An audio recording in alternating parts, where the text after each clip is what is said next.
¿Mi nombre no importa? Lo que importa es la verdad detrás de cada caso. Esta es la historia de cómo descubrí la verdad. Bienvenido a Tras la Pista. Alejandro Morales tiene 3 certificados de defunción. Madrid, infarto. Barcelona, accidente de tráfico. Sevilla, suicidio.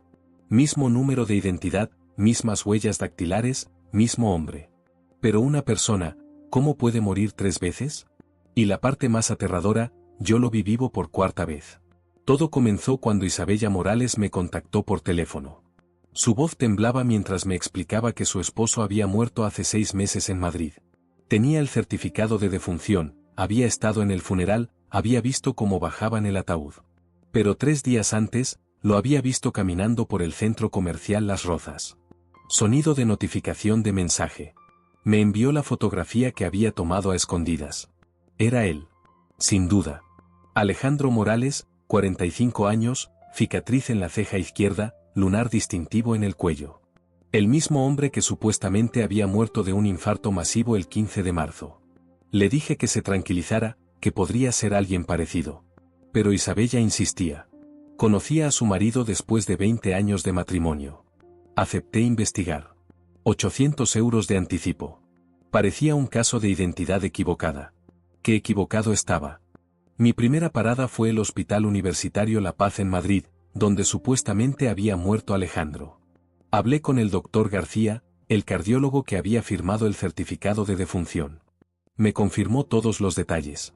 Alejandro había llegado al hospital a las 2:30 de la madrugada del 15 de marzo con síntomas de infarto agudo.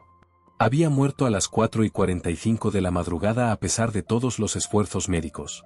Le pregunté si podía revisar los registros médicos.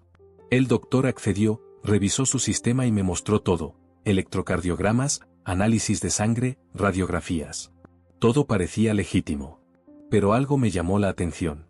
En la descripción física del paciente, mencionaba cicatriz en ceja derecha.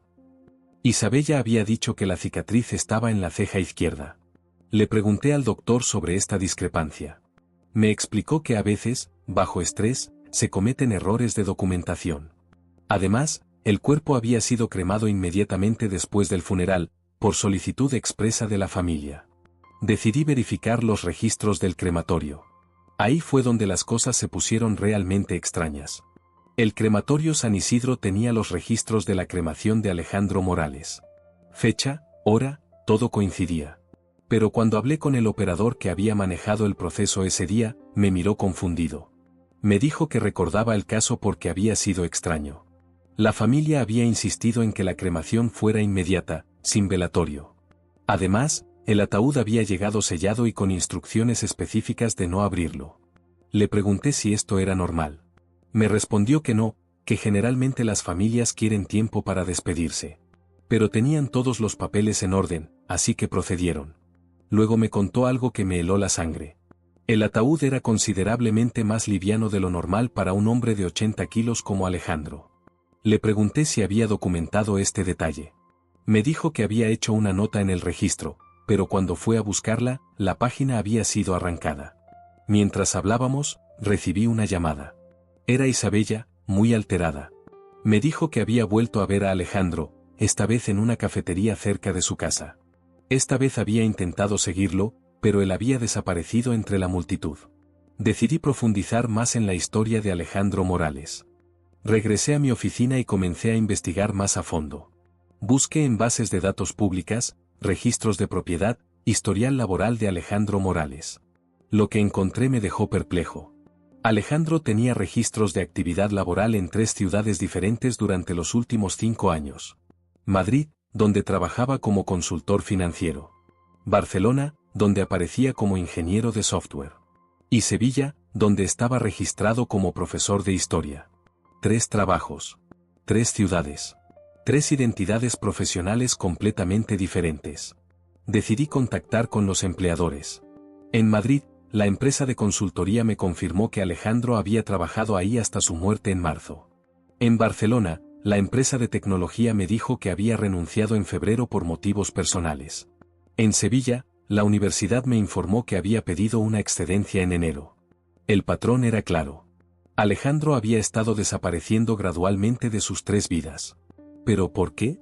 ¿Y cómo había logrado mantener 3 identidades separadas? Decidí viajar a Barcelona. Si Alejandro tenía una vida allí, quizás también tenía una familia. En la empresa de tecnología donde había trabajado, hablé con su jefe anterior. Me contó que Alejandro era un empleado ejemplar, muy reservado, pero brillante. Nunca hablaba de su vida personal.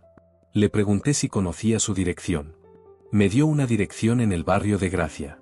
Cuando llegué a la dirección, una mujer de unos 40 años abrió la puerta. Cuando mencioné el nombre de Alejandro Morales, se puso pálida. Me dijo que era su esposa, María Fernández. Llevaban casados 8 años y tenían una hija de 6 años. Le pregunté cuándo había visto a Alejandro por última vez. Me contó que había muerto en un accidente de tráfico en febrero. Tenía el certificado de defunción y todo. Le mostré la foto que Isabella me había enviado. María se quedó en shock.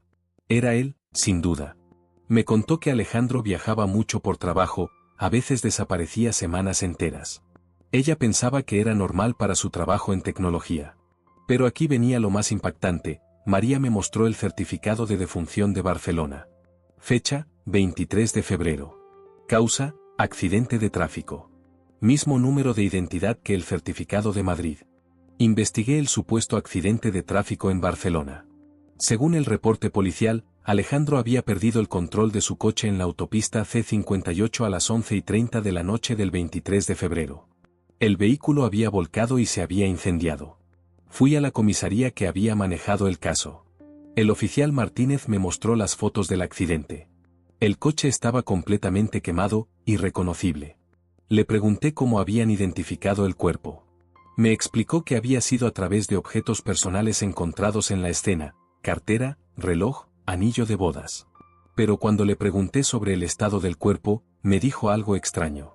Los restos estaban tan carbonizados que había sido imposible hacer una identificación dental o de huellas dactilares. Le pregunté si esto no les había parecido sospechoso. Me respondió que en accidentes con fuego tan intenso, esto era desgraciadamente común. Mientras revisábamos los archivos, recibí otra llamada. Esta vez era María, la esposa de Barcelona.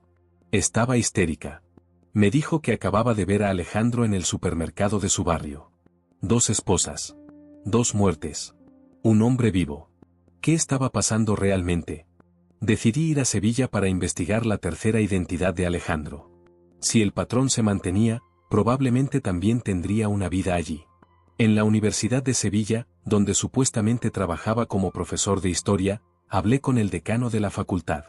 Me confirmó que Alejandro había sido un profesor muy respetado durante 3 años. Me contó que había muerto por suicidio en enero.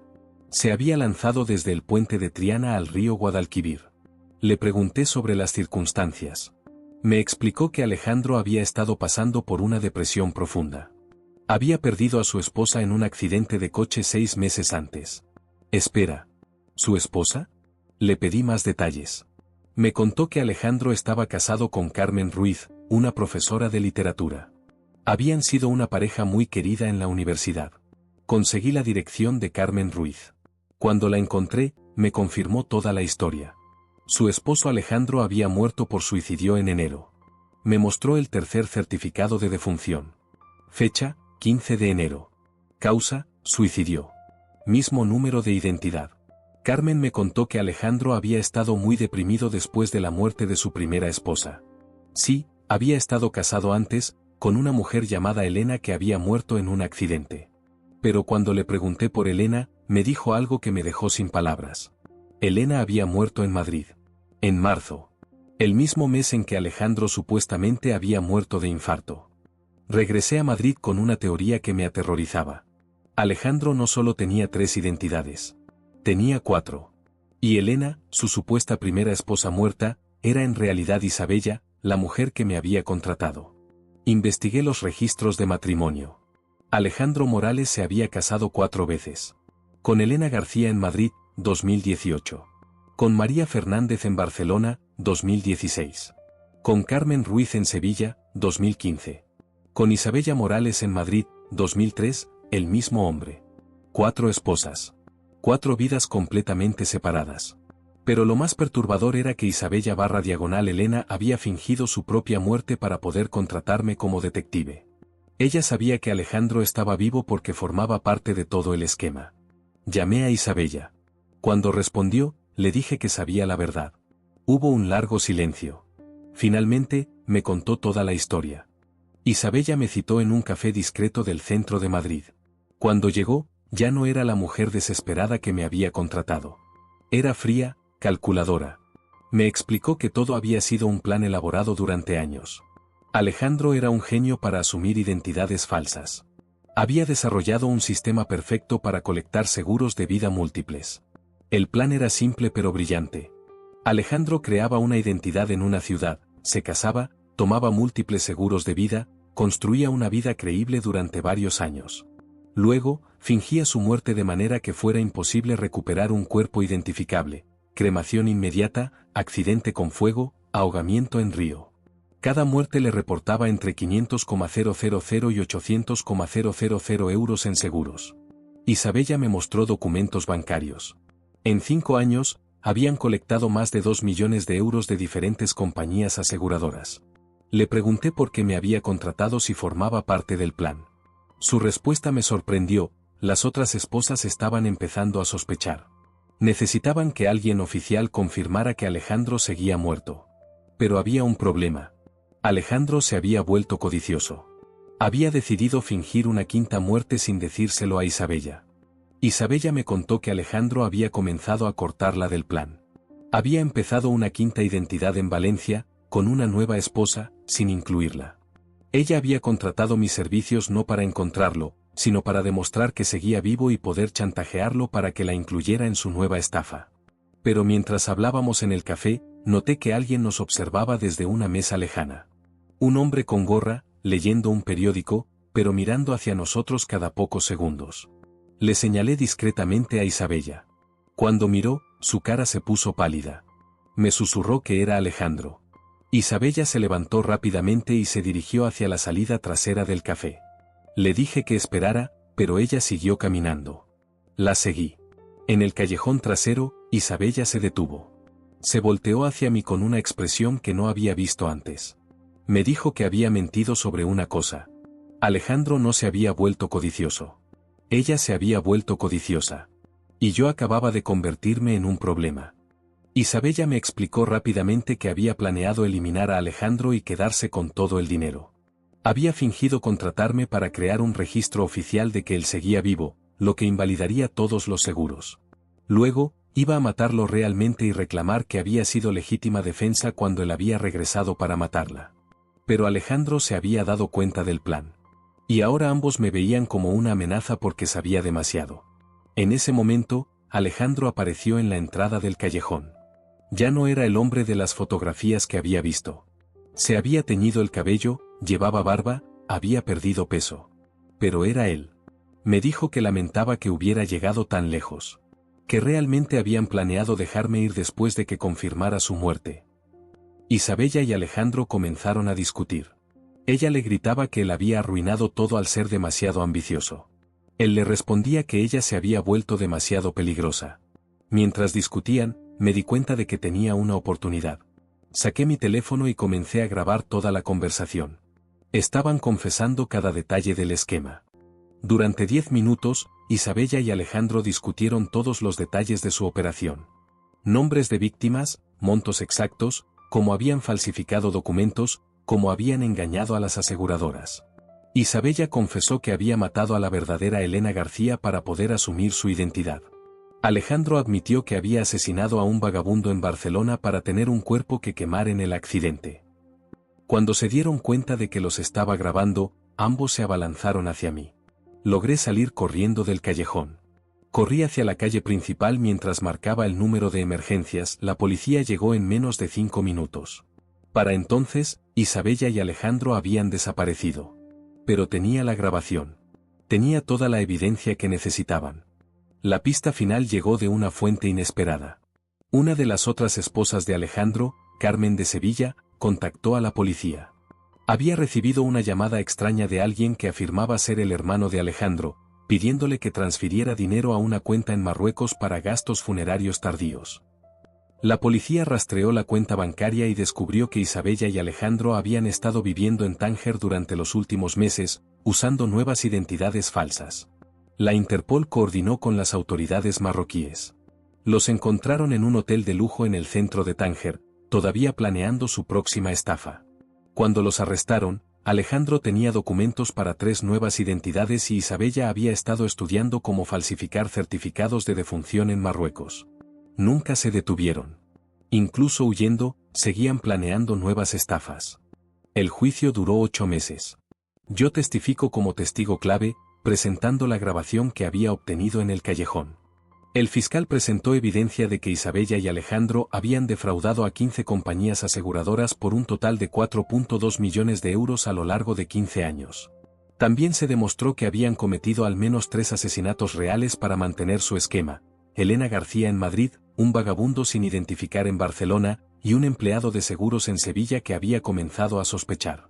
Alejandro fue sentenciado a cadena perpetua sin posibilidad de libertad condicional. Isabella recibió 35 años de prisión. Pero durante el juicio, descubrimos algo más perturbador. Alejandro había estado operando esquemas similares en otros países: Francia, Italia, Portugal. La operación española era solo una pequeña parte de una red internacional. Este caso me enseñó algo importante sobre la identidad. ¿Quién era realmente Alejandro Morales? Para él, las identidades no eran más que disfraces. Se ponía y quitaba vidas como si fueran ropa. ¿Cuántas personas pueden vivir en un solo cuerpo? Isabella había comenzado como víctima y se había convertido en criminal. La línea entre ambos se había borrado completamente.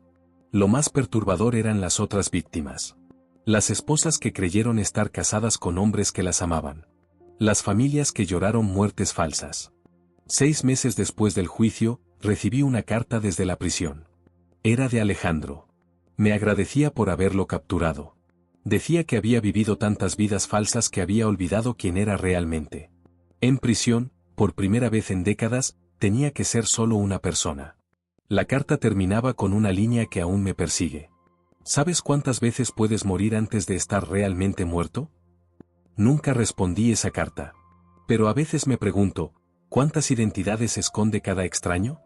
La identidad es más frágil de lo que pensamos. Una persona puede ser muchas. Y muchas pueden ser una sola. A veces, la muerte es solo otra máscara que nos ponemos.